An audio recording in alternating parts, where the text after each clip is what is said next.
नमस्कार, आदाब। आपका स्वागत है एक बार फिर से द थिंकर शो में।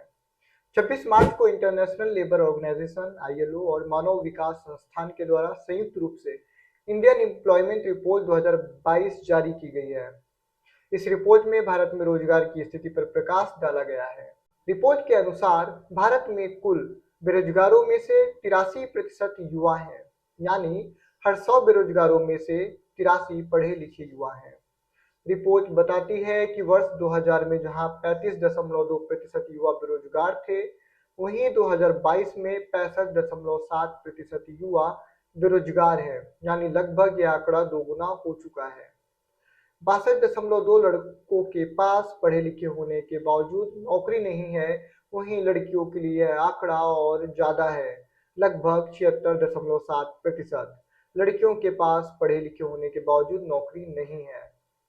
ये रिपोर्ट भारत के मुख्य आर्थिक सलाहकार वी अनंत नागेश्वरन ने अपने हाथों से जारी करते हुए कहा, इस अवधि के दौरान देश में शिक्षित युवाओं को बेरोजगारी के उच्च स्तर का सामना करना पड़ा है। जब हम बेरोजगारी की बात कर रहे हैं, तो आइए इसी के साथ कुछ और आंकड़ों को भी जान लेते हैं।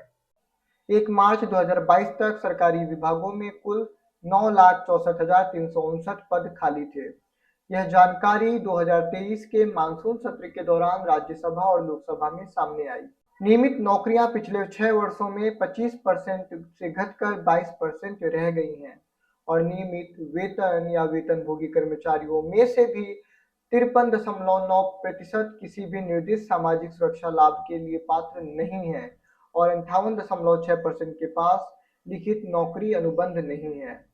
लेबर फोर्स सर्वे से पता चलता है कि भारत में कार्यबल का अनुमानित 5वां हिस्सा यानी 20% गैर पारिश्रमिक कार्य में लगा हुआ है तथा कुल महिला श्रमिकों में से 37.5% गैर पारिश्रमिक रोजगार में लगी हुई हैं और उन्हें बेरोजगार माना जाना चाहिए। 2011-12 की रोजगार और बेरोजगारी सर्वेक्षण और आवधिक श्रम बल सर्वेक्षण 2017-18 से 2022-23 कि रोजगार और मजदूरी दोनों के मामले में आर्थिक संकट की वृद्धि को दर्शाते हैं। बेरोजगारी 2011-12 में 10 मिलियन से बढ़कर 2022 में लगभग 38 मिलियन हो गई है। इसके अलावा भारत में अब 190 मिलियन श्रमिक 2021-22 जो प्रतिदिन केवल 100 रुपए 2000 कीमतों के आधार पर कमाते हैं, जबकि 2011-12 में यह संख्या 106.1 मिलियन थी। भारत को हर वर्ष कम से कम 12 मिलियन नए गैर कृषि रोजगारों का सृजन करने की आवश्यकता है, लेकिन वास्तविक रोजगार सृजन इस संख्या का आधा यानी लगभग 6 मिलियन है। आपको हमारे द्वारा दी गई ये जानकारी कैसी लगी, हमें कमेंट बॉक्स में बताएं और साथ में हमारे साथ बने रहने के लिए धन्यवाद।